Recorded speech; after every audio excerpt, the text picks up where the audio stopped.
Saúde, amada igreja, com a graça e a paz do Senhor Jesus. Amém.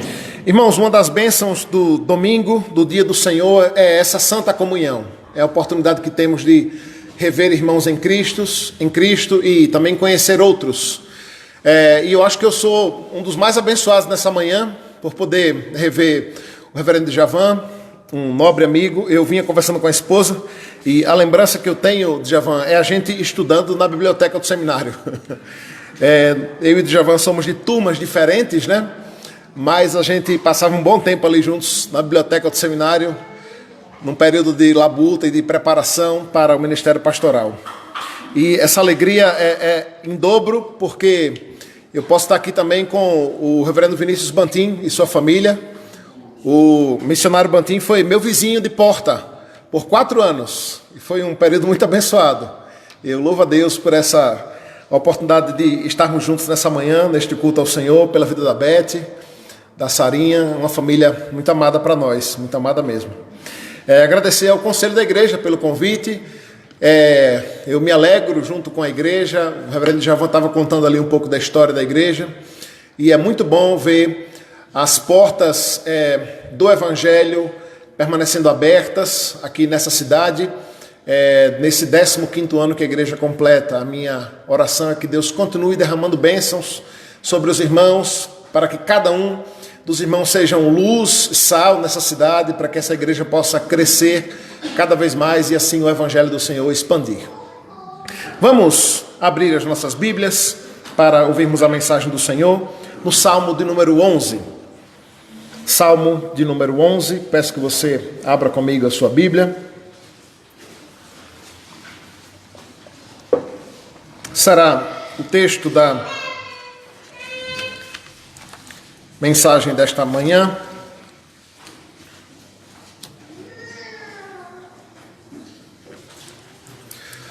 Salmo de número 11, diz assim a palavra do Senhor. No Senhor me refugio. Como então vocês dizem a minha alma? Fuja como um pássaro para o seu monte. Porque eis aí os ímpios armados com os seus arcos, e colocaram as flechas na corda para as escondidas dispararem contra os retos de coração. Ora, se forem destruídos os fundamentos, que poderá fazer o justo? O Senhor está no seu santo templo. Nos céus o Senhor tem o seu trono. Os seus olhos estão atentos e as suas pálpebras sondam os filhos dos homens. O Senhor põe à prova o justo e o ímpio, mas ele abomina os que amam a violência.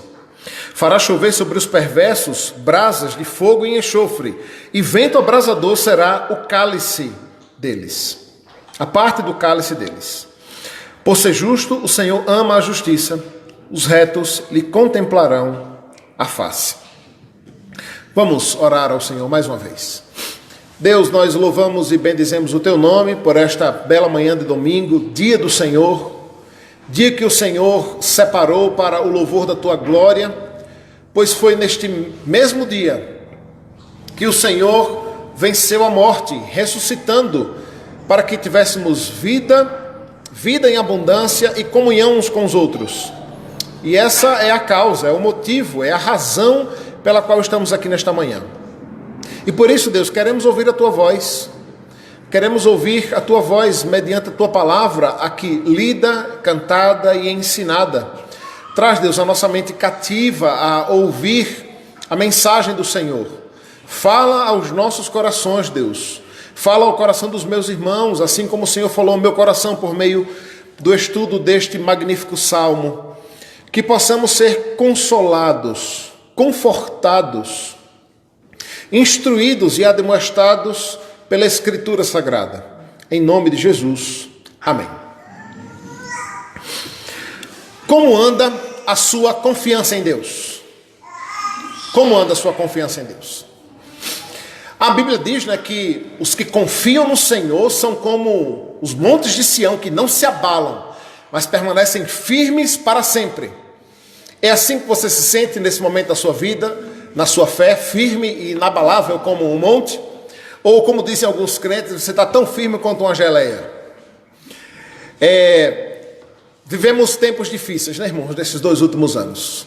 Que tempos difíceis, né? Estamos nos aproximando aí do final do ano, do que a gente espera ser o final da pandemia e a volta a uma normalidade. E o fim do ano, esse período que se aproxima do final de novembro, no início de dezembro, é um período que a gente para refletir, né? Trazer à memória o ano que se passou e pensar, sonhar com os novos projetos. E quando a gente olha para trás, para esses 2 últimos anos aí que passamos, além de todas as dificuldades naturais que enfrentamos na vida, estas trazidas pela pandemia, nós ficamos até um tanto amedrontados. E muitas vezes isso abala a nossa fé. Quem nesse período, né, diante das lutas e limitações que tivemos ligados a questões de saúde, a questões financeiras, não é tentado ou não ficou tentado a abalar na fé, a desconfiar do Senhor, a esmorecer, a desanimar diante das muitas ameaças que se levantaram contra nós. E quando nós olhamos para os Salmos, irmãos, nós vemos um belo antídoto para isso, para o fortalecimento da nossa fé, da nossa confiança no Senhor diante das ameaças. É sobre isso, esse é o tema da nossa mensagem nesta manhã, confiando em Deus diante das ameaças. Confiando em Deus diante das ameaças. E eu quero trazer pelo menos 5 lições que este salmo nos traz, que podem nos trazer um bom ensinamento da parte de Davi aqui especificamente, para aquilo que ameaça a nossa fé, a nossa confiança em Deus, nos traz temor, medo e ansiedade. Eu estava olhando uns números ligados a justamente medo e ansiedade nesse pós-pandemia. E o Brasil, segundo estatísticas, está entre os primeiros num ranking mundial no crescimento de crises ligadas a medo e a ansiedade nesse período pós-pandemia. É claro que muitos que já tinham dificuldades de lidar com essas questões, isso apenas acentuou um pouco mais, e outros acabaram desenvolvendo isso mesmo. O que traz insegurança, instabilidade, e isso mexe muito, né, com o nosso emocional. E a única forma, irmãos, de sermos fortalecidos é única e exclusivamente por meio da palavra. E eu creio que este salmo, que é um salmo que se encontra dentro de um bloco chamado Salmos de Confiança, aliado ao Salmo 11, tem o Salmo 16, 23, 27, 91 e 125. Se você quiser depois dê uma lida nestes salmos, são chamados Salmos de Confiança. O que são salmos de confiança? São orações ou declarações dos salmistas, a maioria deles compostas por Davi, que em meio a um momento muito difícil de ameaça, de tribulação, de medo, de tempestade, de um futuro com um prognóstico não muito bom, mesmo em meio a essa situação, o salmista traz à memória aquilo que pode lhe dar esperança e confiança em Deus. E ele declara essa confiança no Senhor, mesmo que, olhando ao redor, ele não tenha motivos para confiar. Mas o que é isso, irmãos? É a fé. É a fé. É a fé do crente, do servo de Deus. É exatamente essa a descrição bíblica de fé, sim ou não? É a certeza e a convicção daquilo que nem se pode ver, nem se pode esperar, nem se enxerga. É essa a confiança do crente. Esses que são os salmos de confiança. E o Salmo 11 é um destes salmos. E aqui o que o salmista está fazendo é uma declaração desta sua confiança diante das ameaças que ele passa a ouvir, aqui especificamente trazida por seus amigos, ou supostos amigos, né? E a primeira lição que esse texto nos traz, irmãos, é justamente a ideia de ter Deus como única fonte de refúgio. Tenha Deus como a sua única fonte de refúgio. Eu sei que parece óbvio, né? O crente ter Deus como a única fonte de refúgio, mas nem sempre é assim. Na prática, a gente quer ter Deus como fonte de refúgio e um plano B também. Sim ou não? A gente quer ter Deus como fonte de refúgio, mas a gente quer ver algo, a gente quer tocar em algo que a gente possa se segurar. A gente quer ter Deus como única fonte de refúgio, mas também quer ter uma reserva na poupança. Algo que a gente possa ver. E não tem problema nenhum com isso, irmãos. Mas nós somos desafiados a confiar no Senhor quando a gente olha ao redor, não vê solução para os problemas e ainda assim confia em Deus. Ainda assim tem Deus como única fonte de refúgio. Mas o contrário também é verdadeiro. Mesmo quando nós temos o plano A, B e C, não podemos colocar o coração nessas coisas, como se essas coisas fossem de fato o nosso refúgio. Mas Deus é a nossa única fonte de refúgio. E é exatamente assim, é com essa declaração que o salmista começa o Salmo 11. E não teria forma melhor de começar um salmo de confiança, senão dizendo: no Senhor eu me refugio. No Senhor eu me refugio. E a ideia aqui, irmãos, é a ideia mesmo de um bunker, de um abrigo. É a ideia de uma tempestade, uma chuva de granito acontecendo lá fora, e você refugiado, abrigado no Senhor. O Senhor é o nosso abrigo, é o nosso refúgio, é a nossa fortaleza, é a nossa segurança. E é assim que o salmista começa o salmo, e essa é a grande e central mensagem desse texto. Tenha o Senhor como sua única fonte de refúgio. No Senhor eu me refugio. É assim que o salmista começa essa declaração. A segunda mensagem que esse texto nos traz, eu creio que é um alerta para todos nós. E ela é: não siga conselhos que comprometam a sua fé e fidelidade ao Senhor. Ou tenha muito cuidado com conselhos que possam comprometer a sua fé e a sua confiança no Senhor. Olha, irmãos, ter amigos é extremamente importante, viu? Não caminhe sozinho nessa vida. Tenha amigos. Tenha irmãos em Cristo. Tenha pessoas com quem você possa desabafar, compartilhar os problemas. É triste que muitas vezes alguns, acabam fazendo isso com o terapeuta, né? Com o psicólogo, desabafa com o Facebook, desabafa com o Instagram, E muitas vezes é porque caminha só, irmãos. Não tem amigos. Aliás, se você é casado, se você é casada, essa pessoa, em primeiro lugar, precisa ser o seu cônjuge. Precisa ser o seu cônjuge. Deve ser o seu cônjuge. A sua melhor amiga deve ser sua esposa. O seu melhor amigo deve ser o seu marido. Mas além do marido, além da esposa, porque às vezes o assunto do desabafo é a esposa, Às vezes o assunto do desabafo é o marido. É preciso ter amigos, irmãos. Desabafar é terapêutico. É comprovadamente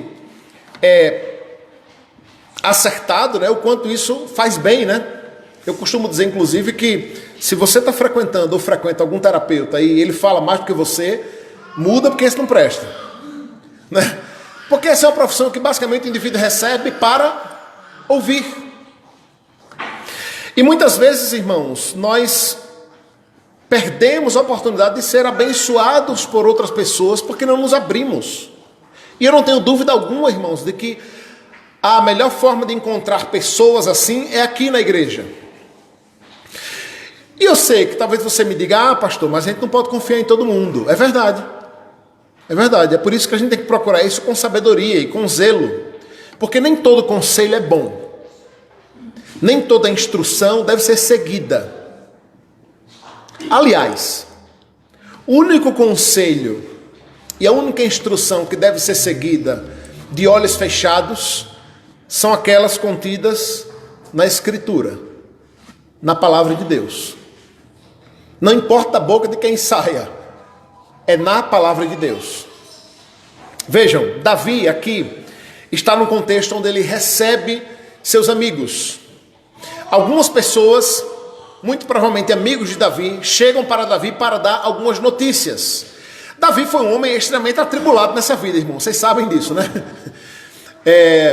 Deus o colocou numa posição de destaque e, por isso, também por sua fidelidade e apesar das suas falhas e erros, Davi foi um homem muito perseguido. Davi tinha muitos inimigos. Mas quando a gente fala inimigo, não é inimigo no nível dos que a gente tem, sabe? Que falam mal da gente, que caluniam, não, que não gostam, não nesse nível não. Davi tinha inimigos que queriam matá-lo de verdade, né? Que o perseguiam para tirar a sua vida, que amaldiçoavam e que desejavam a sua morte e que o perseguiam constantemente. É esse o contexto aqui. É por isso que aqui ainda no verso 1, além dele começar dizendo que se refugia no Senhor, para deixar claro aqui a sua confiança onde está firmada, ele está questionando algumas pessoas que estão chegando para ele, pedindo que ele fuja. Vejam aí no verso 1 ainda. No Senhor me refugio. Como então vocês dizem a minha alma? Fuja como um pássaro para o seu monte. Fuja como um pássaro para o seu monte. O contexto aqui é um contexto de perseguição. A gente não sabe quem estava perseguindo ou o motivo específico, mas Davi foi perseguido por muitos anos por Saul, né? E por seus súditos, seus mandatários. E é muito provável que Davi estivesse aqui nesse contexto de ameaça de morte. E aí, num conselho não muito encorajador, os amigos de Davi chegam para ele e dizem: Davi, fuja. Fuja. Às vezes, irmãos, é sábio realmente fugir. Às vezes é sábio fugir.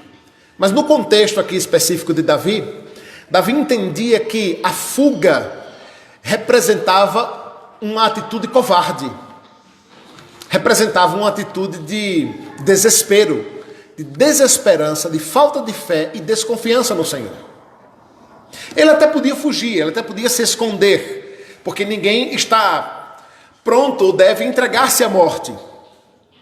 Mas Davi aqui está querendo trazer uma mensagem mais profunda, que essa fuga dos seus inimigos poderia representar um medo exacerbado daquilo que os homens poderiam fazer contra ele. E ele estava querendo deixar claro para os seus amigos, para os seus repórteres ali, né, que vieram trazer aquela notícia, que ele não tinha medo, que ele não temia. Logo, ele não deveria fugir. Por quê? Porque o seu refúgio está no Senhor. Como então vocês dizem a mim, fuja como um pássaro para o monte? Os pássaros têm muitos predadores, né? É por isso que dificilmente você vê um passarinho andando no chão. A não ser que sejam os pombos, né? Principalmente aqui de São Paulo. Não tem bicho mais ousado do que os pombos aqui, né? Você senta para comer um pastel na feira, rapaz, o bicho é capaz de arrancar o pastel da sua mão, né? Mas com exceção dos pombos, né? Os animais de um modo geral, né, irmãos? Isso é uma bênção, viu? Olha, não sei se vocês já pararam para agradecer o que eu vou dizer aqui. Deus colocou um temor nos animais em relação aos homens. Os animais nos temem, não é? De um modo geral, se você estiver na frente de um leão, ele tem medo de você, não é só você que tem medo dele, não. E é muito provável que se você fizer assim, ele saia correndo. Ore a Deus para que não seja correndo para cima de você, né? Aí seja a hora entregando a alma a Jesus: Senhor, eu estou indo. Mas, de um modo geral, os animais temem, né? A figura aqui é a figura de pássaros correndo para se refugiarem nas montanhas ou nos montes, os lugares altos, aonde o predador não chega. É essa figura aqui que os amigos de Davi estão utilizando para ele. E é por isso, irmãos, que a segunda mensagem desse texto é justamente essa: olha, é preciso ter muito cuidado com os conselhos que nós seguimos, com as pessoas a quem nós ouvimos. Logo, um princípio básico e geral para não cometer erros é o seguinte: só siga conselhos que tenham respaldo na Escritura, que tenha respaldo bíblico. Então assim, se o casamento está difícil, as tribulações têm sido grandes, e aí alguém lhe aconselha que a melhor coisa a fazer é se divorciar, esse é o tipo de conselho que você não deve ouvir, que só pode trazer comprometimento à sua fé e à sua fidelidade ao Senhor. Porque se o Senhor é o seu refúgio, mesmo diante de um quadro que você não enxergue a saída ou a solução, no mínimo você precisa crer que Deus pode restaurar o seu casamento. Que a solução não é a separação, mas é a luta para que o próprio Cristo restaure o seu casamento. E aplique isso a todos os outros problemas da sua vida, por mais que você não veja saída ou solução. A solução não é fugir, não é se esconder, mas é enfrentar o problema, tendo Deus como única fonte de refúgio. Quando a gente olha para Cristo, irmãos, a gente vê um belo exemplo de Cristo nisso, né? Porque Cristo era e sempre foi alguém que nunca demonstrou confiança em outra coisa ou em outro alguém, senão no próprio Deus. No próprio Deus. Ele era aquele que, em meio às suas lutas e momentos difíceis, se retirava para orar, para falar com o Senhor, para consagrar-se a Deus, buscando ali refúgio, forças e confiança no Senhor. E é exatamente isso que nós devemos fazer. Em primeiro lugar, tenha Deus como sua única fonte de refúgio. Em segundo lugar, não siga conselhos que possam comprometer a sua fé e a sua confiança em Deus, a sua fidelidade. Em terceiro lugar, essa é a terceira mensagem do nosso texto. E talvez aqui tenha um ponto central e mais alto na mensagem de Davi, que é a ideia de você permanecer firme diante das ameaças. Permaneça firme diante das ameaças. Muitas coisas ameaçam as nossas vidas, não é verdade? Muitas coisas ameaçam nossas vidas. Você já se sentiu ameaçado por algo, alguma coisa? A notícia de uma doença, a possibilidade de um desemprego, a incerteza se o dinheiro vai dar para pagar as contas, a incerteza se os filhos irão se converter ao Senhor, se o casamento vai dar certo, se os problemas de relacionamento com familiares ou amigos terão uma solução. Muitas coisas vêm para ameaçar, roubar e tirar a nossa paz, a nossa alegria, a nossa estabilidade emocional. Somos ameaçados todos os dias por isso, né? Os problemas, as dificuldades, os medos que somos tentados a mergulhar neles, vêm para trazer justamente essa insegurança e essa ameaça.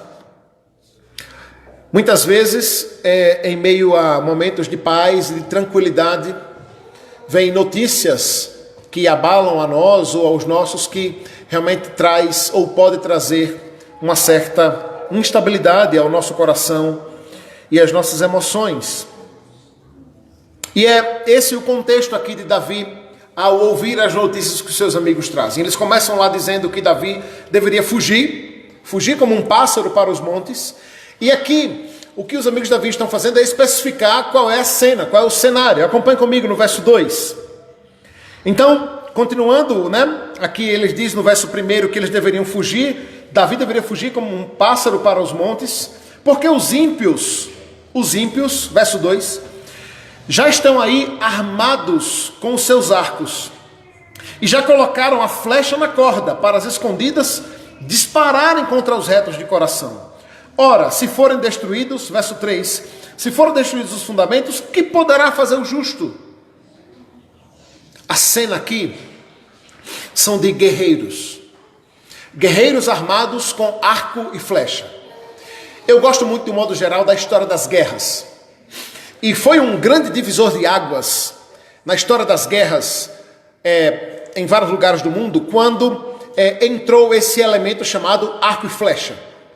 Porque até então os embates eram corpo a corpo, certo?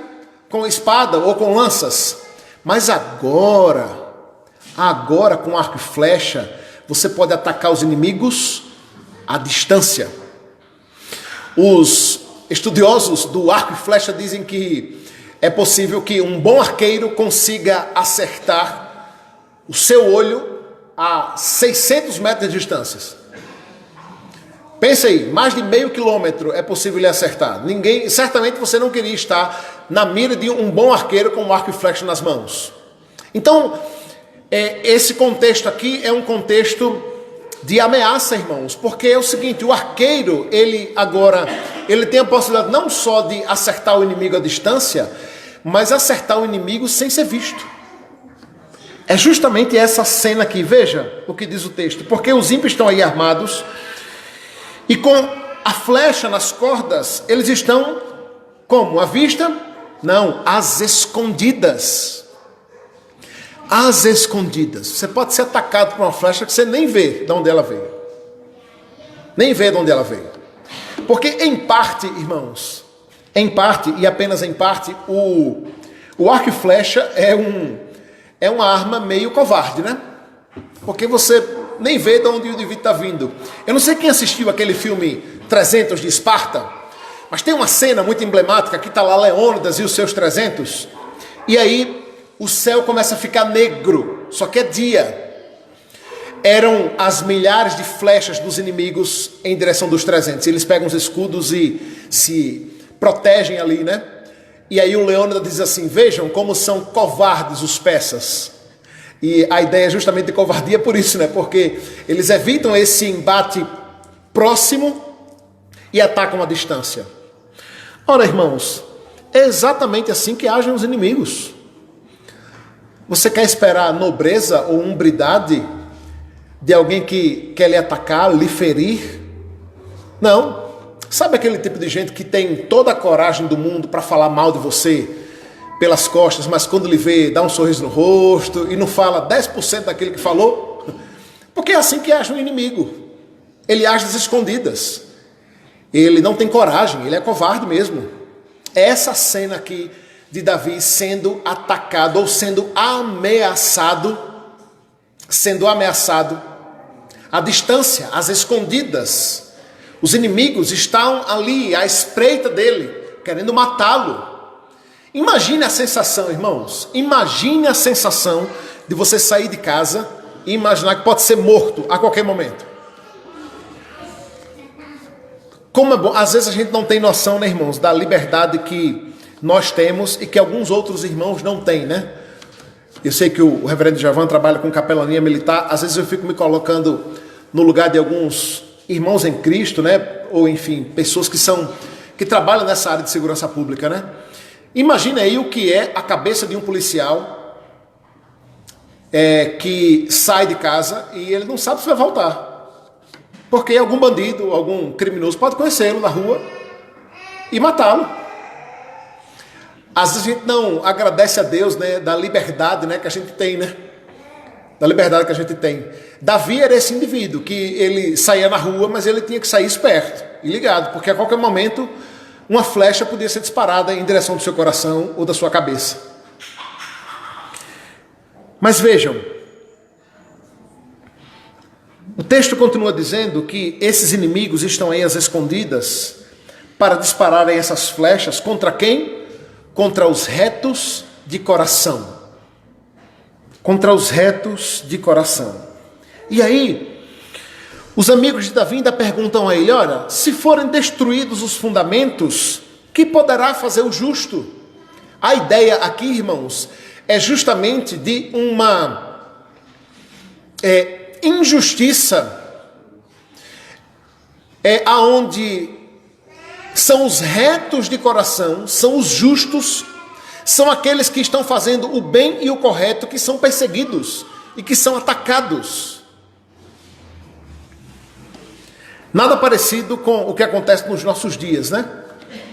Quando os justos e aqueles que agem de modo correto são perseguidos e são atacados, e aqueles que agem de modo ímpio, perverso, injusto, infiel, criminoso, são libertos, são soltos.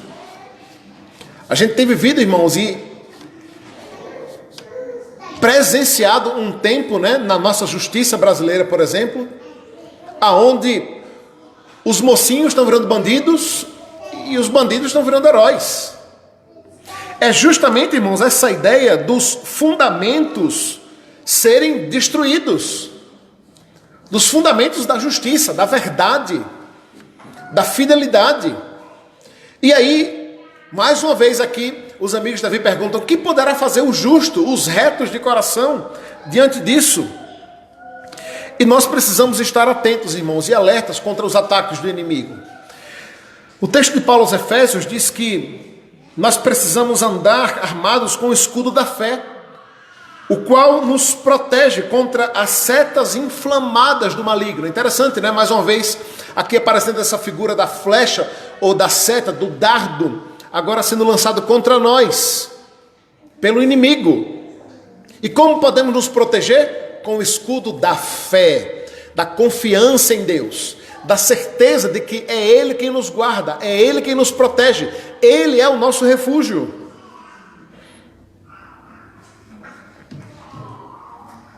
O texto continua, agora o salmista respondendo aqui aos seus amigos. Do verso 1 até o verso 3, o que os irmãos verão aí é essa narrativa dos amigos de Davi trazendo essas más notícias. Essas notícias não muito animadoras, de ameaça de morte, de ameaça de segurança à vida de Davi. E o que nós temos aqui do verso 4 em diante é a resposta de Davi a isso. É por isso que o nosso quarto ponto é justamente a ideia de manter o foco no Deus que tudo governa. Mantenha o foco no Deus que tudo governa diante das ameaças. Ô, irmãos, olhe bem aqui para mim e preste bem atenção. Sabe o que é o grande problema ao lidarmos com as dificuldades e os problemas da vida? É que a gente passa tempo demais olhando para o problema e muito pouco tempo olhando para o Deus que pode solucionar o problema. A gente gasta muito tempo pensando, falando e se preocupando com aquilo que nos traz medo, e muito pouco tempo olhando, meditando e buscando refúgio naquele que pode nos livrar do medo. Nós temos, irmãos, a solução, o antídoto, o remédio para aquilo que nos traz medo e ansiedade, preocupação, angústia. Mas a gente busca muito pouco isso. Aí quando a gente vai deitar, né? Ao invés de lembrar de salmos, cantar hinos, cantar canções que nos trazem esperança, orar, sabe o que a gente faz? A gente fica pensando, meu Deus, como é que eu vou resolver esse negócio? Aí sofre de insônia e não sabe por quê. É porque a gente fica alimentando demais, irmãos, o problema, pensando demais nele, como se fosse resolver alguma coisa. E Jesus disse, né? Você não vai acrescentar 60 centímetros à sua vida. É um côvado, né? É a distância mais ou menos do seu antebraço aqui. Não vai mudar nada. Nada. Olha, eu sei que parece óbvio, mas na prática a gente não faz isso. Deixa eu dizer uma coisa bem a você, deixar bem claro aqui. Se preocupar com o problema não vai adiantar de nada. Não vai resolver nada o problema. Não traz solução nenhuma. Aliás, só traz prejuízo. Só prejuízo. Porque nós sabemos os efeitos físicos, biológicos que a ansiedade traz para as nossas vidas. E só adoecemos com isso. Quando, na verdade, deveríamos buscar refúgio em Deus, conforto no Senhor, manter o foco no Deus que tudo governa. Perceba que é exatamente isso que o salmista Davi está fazendo. Acompanhe comigo o verso 4. O Senhor está no seu santo templo. Nos céus o Senhor tem o seu trono e os seus olhos estão atentos, as suas pálpebras sondam os filhos dos homens. Você está acompanhando aí? Parece que Davi está mudando de assunto, não parece? Veja só. O texto anterior está dizendo assim, é os amigos de Davi dizendo assim, Davi, é o seguinte, os caras estão vindo aí, eles estão armados com arco e flecha e estão vindo contra você. E ora, eles estão armados para disparar contra os retos de coração, aqui representado por você. E o que você vai poder fazer? Eu fico imaginando Davi lá sentado na sala da casa dele, ouvindo os amigos. Aí depois de ouvir tudo, ele começa a falar, o Senhor está no seu santo templo. É uma resposta magnífica, né? O Senhor está no seu santo templo. Nos céus o Senhor tem o seu trono. E os seus olhos estão atentos, as suas pálpebras sondam os filhos dos homens. Rapaz, em outras palavras, Davi está dizendo, sabe o que aqui? Olha, rapaz, eu não estou nem aí para o que vocês estão dizendo. Eu não estou nem aí para as suas más notícias. Sabe por quê? Porque o Senhor continua no seu santo templo. Sabe o que isso significa, irmãos? O Senhor está no seu santo templo. Davi está trazendo a sua memória ao seu coração e dizendo a você mesmo, a ele mesmo em primeiro lugar, e também aos seus ouvintes, que esse é o Deus que mantém comunhão com o seu povo. O Senhor no templo é a representação da comunhão de Deus com o seu povo, do Deus que se mostrava ali através do Santo dos Santos, por meio do sumo sacerdote, em comunhão com o povo, para receber as ofertas, os holocaustos, o culto do povo a Deus, que saía de várias partes de Israel para adorá-lo em Jerusalém. O Senhor está no seu santo templo. Davi, em outras palavras, está dizendo assim: olhe, os inimigos estão se levantando, as ameaças estão aí, mas Deus está comigo. Deus está comigo. Ele está lá no seu santo templo, o templo que eu fui ontem lá adorá-lo, em comunhão comigo e eu com ele. É isso que representa a expressão Deus está no seu santo templo. Mas Davi é mais profundo e diz outra coisa: nos céus o Senhor tem o seu trono. Vejam que interessante essa cena. É Deus no tabernáculo, é Deus no templo, próximo ao povo, mas é Deus também no seu trono de glória nos céus, governando como todo-poderoso a tudo e a todos, controlando o cosmos, vendo tudo o que se passa, inclusive com seus olhos e suas pálpebras atentas, sondando os filhos dos homens. Sabe o que Davi está dizendo aos seus amigos diante dessas ameaças? Deus está vendo. Deus está vendo. Ô irmãos, às vezes a gente se preocupa demais em se defender. Em se defender diante de possíveis calúnias, fofocas, maledicência que se levanta contra nós. Se defenda menos, irmão. Se defenda menos. Deixe que Deus defenda você. Aprenda com Cristo.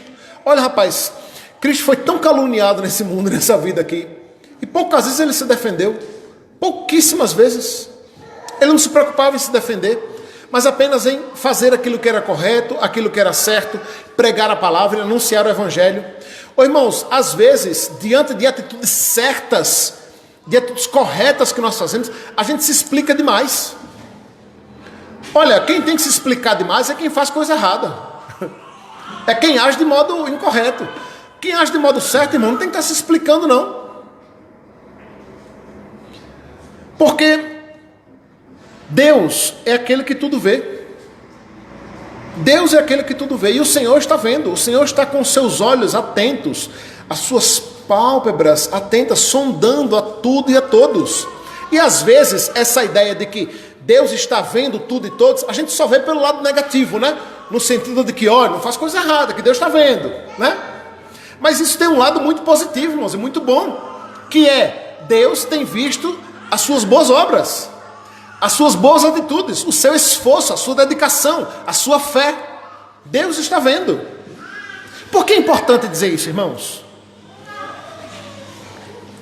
Porque nem sempre os homens veem aquilo que nós fazemos de bom. Ou diante daquilo que de bom nós fazemos, só enfatiza aquilo que é ruim. Sabe quando eu costumo dar o seguinte exemplo: o marido quer fazer uma média com a esposa, né? Aí ele lava os pratos, varre a casa, né? Lava o banheiro. Aí quando a esposa chega em casa, aí ele diz assim: rapaz, só esqueceu de limpar o fogão, né? Aí você fica assim: mas é uma pecadora miserável, né, rapaz? Fiz um monte de coisa aqui, mas só falou do... Aliás, eu falei fazer uma média, deixa eu abrir um parênteses aqui, né? Não é encontro de casais, deixa eu abrir um parênteses aqui. Fazer uma média com a esposa não, né? É obrigação do marido contribuir com os trabalhos de casa, né? Na medida do possível, dentro das limitações aí, a gente sabe que cada um tem o seu contexto de horário, etc, né? Mas é papel e é dever, afinal de contas é sua casa também, né? Afinal de contas você é o líder dessa casa, é o cabeça dessa casa. Muito bem, irmãos, mas o fato é que Davi está aqui, então, trazendo à sua memória aquilo que lhe pode dar esperança. Ô, irmãos, isso é o que a gente vê muito nos Salmos de um modo geral. E a gente deveria aprender com isso. O ato de meditar. E o que é o ato de meditar, irmãos, biblicamente falando? É você conversar um pouco consigo mesmo e com Deus ao mesmo tempo. O que Davi está dizendo aqui é como se ele estivesse dizendo para ele mesmo. Porque veja só, Davi tinha momentos de instabilidade na sua fé e na sua confiança em Deus. E talvez até, diante dessas ameaças aqui que Davi recebe notícias, ele deu uma balada. Aí veja o que ele faz no verso 4. Ele começa a trazer à memória aquilo que pode fortalecer a sua fé. Os inimigos estão se levantando contra mim, mas Deus está no seu santo templo, eu tenho comunhão com Ele. Os arcos e flechas estão apontados na minha direção, mas o Senhor está vendo. Os ataques contra mim são injustos, mas Deus está olhando tudo, vendo todas as coisas. E Ele é o justo juiz. Ora, o Salmo 34 diz que os olhos do Senhor voltam-se para os justos e os seus ouvidos estão atentos para os gritos de socorro. Provérbios capítulo 15, verso 3 diz que os olhos do Senhor estão sobre toda parte, observando atentamente os maus e os bons. Deus tem visto o seu esforço, Deus tem visto a sua dedicação, Deus tem visto a sua luta. Essa ideia, irmãos, de Deus estar no seu santo templo, é justamente essa ideia de um Deus próximo. De um Deus próximo. Nós somos o templo agora, né? Nós agora que somos a habitação do Espírito Santo. E é sempre bom enfatizar isso, irmãos, porque a solidão não é mais uma realidade na vida do crente. Por mais que você não tenha amigos, não tenha gente para conversar, para desabafar, Cristo é o seu melhor amigo. E Ele está aí à sua disposição, em todo tempo, em todo momento. E mesmo que você não tenha forças para desabafar ou para orar, Ele conhece a sua dor, Ele conhece a sua aflição, Ele tem visto a sua angústia. E Ele tem intercedido por você junto ao Pai. E o Espírito Santo mais ainda, como diz Paulo aos Coríntios, com gemidos inexprimíveis. Mantenha o seu foco no Deus que tudo governa. Diante do problema que se agiganta, pare de olhar um pouco para o problema e olhe para o Deus que é infinitamente maior que o problema e que pode solucioná-lo, pode resolvê-lo, ou pode lhe dar graça para lidar com ele. Em primeiro lugar, tenha Deus como sua única fonte de refúgio. Em segundo lugar, não siga conselhos que possam afetar a sua fé e a sua confiança em Deus. Em terceiro lugar, permaneça firme diante das ameaças. Em quarto lugar, mantenha o foco no Deus que tudo governa. E em quinto e último lugar, confie na ação do justo juiz. Olha, irmãos, essa vida pode ser muito injusta. Essa vida pode ser muito injusta. Como é triste quando nós somos julgados de forma injusta, né? Como é triste quando atribuem a nós algo que nós não fizemos. E nós temos potencial de fazer isso desde cedo, irmãos. Eu tenho dois pequenos, já estão ali atrás, o Judá e a Nicole. A Nicole tem 6 anos, o Judá tem 2. 2, presta atenção, eu falei 2. Aí o pecadorzinho miserável do Judá de 2 anos, esses dias, ele se machucou lá, aí ele veio me contar que quem machucou ele foi a irmã. Ele não sabia chamar Nicole, ele chamava de Dedé.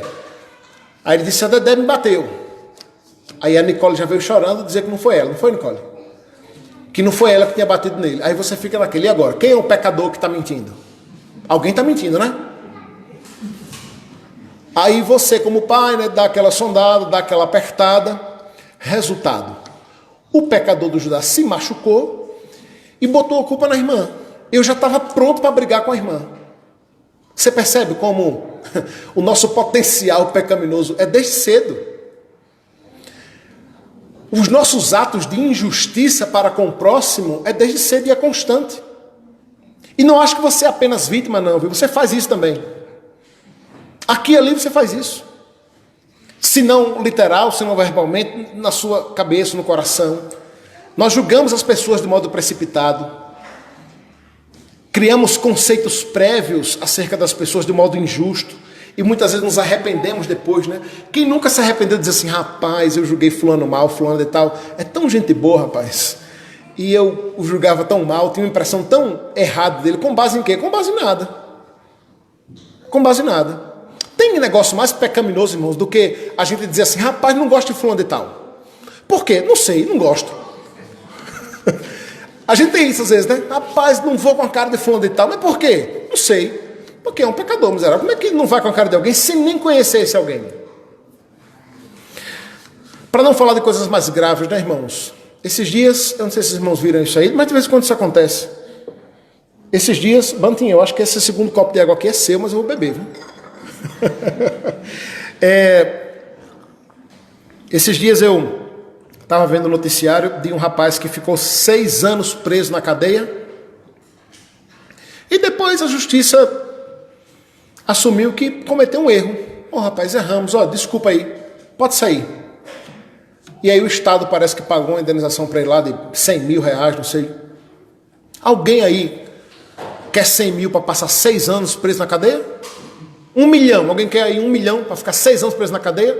No sistema penitenciário brasileiro, viu? Que é a porta do inferno. Injustiças acontecem, irmãos. E nem sempre por maldade. Nós somos limitados mesmo. Sim ou não? Nós somos limitados, não temos o conhecimento de tudo. Irmãos, como nós somos tomados por uma ira santa quando a gente liga a TV muitas vezes, né? A indevida planeja a morte do marido, mata o marido, junto com os filhos, e os caras ainda ficam pensando se vão depor ela do cargo dela, de deputada ou não. E ainda tem lá mais de uma dezena que vota contra.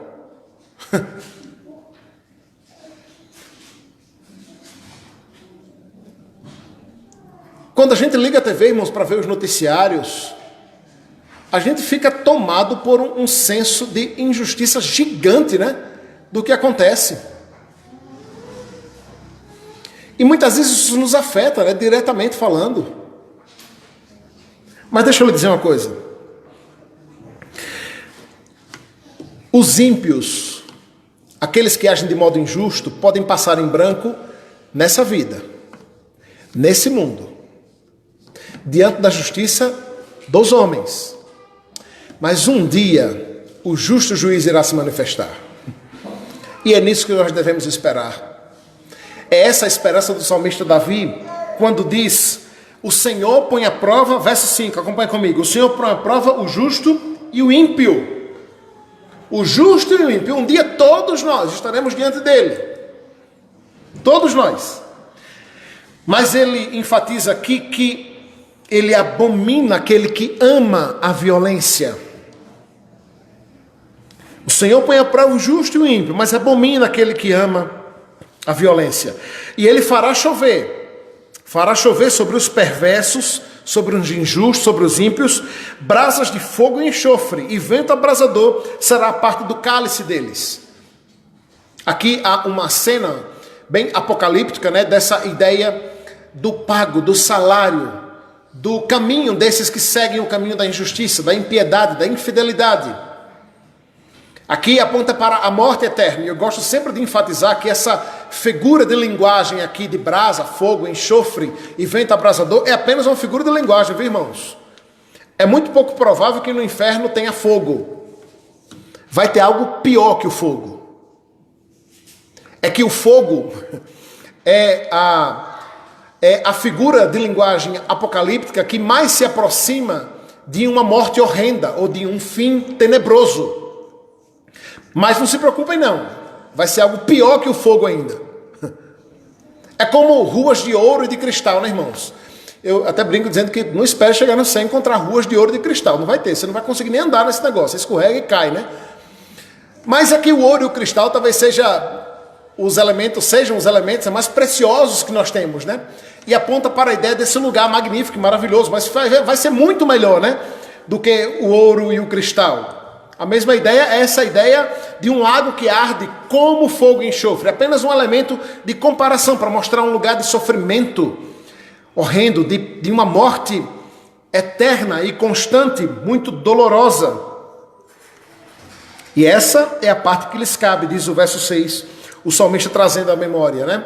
E ele aqui, claro, está se referindo aos seus inimigos. Olhe, eles podem me atacar, eles até podem me acertar, eles até podem tirar a minha vida, mas eles não sairão impunes. Um dia o justo juiz irá se manifestar, e a parte que lhes cabe, esses que amam a violência, será como brasas de fogo e enxofre, e vento abrasador será o cálice deles.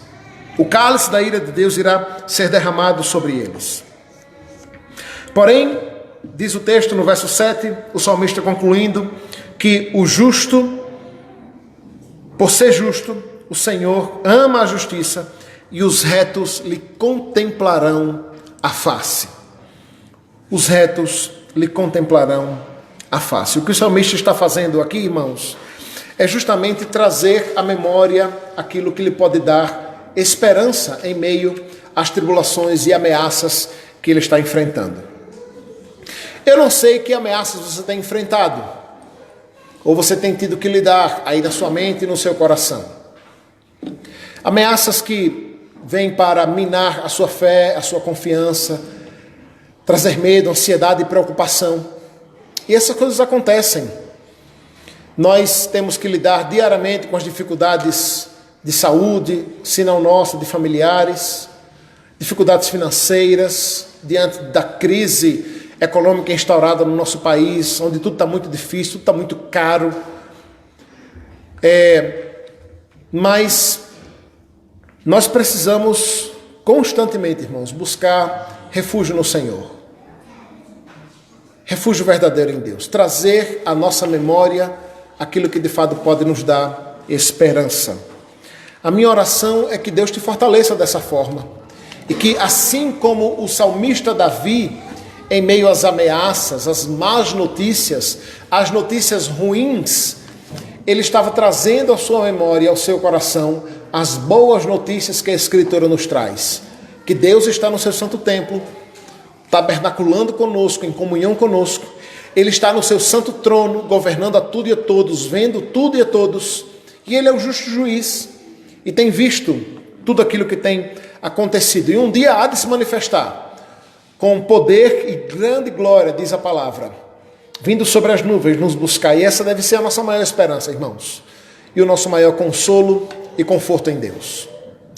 Ó Pai, nós louvamos o Teu nome pela Tua palavra, Deus, que nos traz refrigério, que traz um bálsamo, Deus, sobre as nossas feridas, sobre as nossas dores. Senhor, que nós possamos descansar em Ti, Deus. Ajuda-nos a colocar a nossa confiança, a nossa fé e a nossa vida, Deus, de um modo geral, em Teus braços, porque o Senhor é aquele que nos protege debaixo das Tuas asas. Fortalece a Tua igreja, Deus, aqui em Itapevi, esses amados irmãos, diante das lutas e tribulações que enfrentam nesta vida. Deus, nós louvamos o Teu nome, porque o Senhor tem sustentado e amparado essa igreja. Pedimos que o Senhor continue derramando graça sobre a vida do reverendo Javan, do conselho desta igreja, de cada um dos amados irmãos. Louvamos o Teu nome por esta manhã, Deus, e pelo privilégio que temos de aprender da Tua palavra. Para a Tua glória e graça, nos ajuda a colocarmos em prática, para que não sejamos apenas ouvintes, Deus, mas praticantes da mesma. Em nome de Jesus. Amém.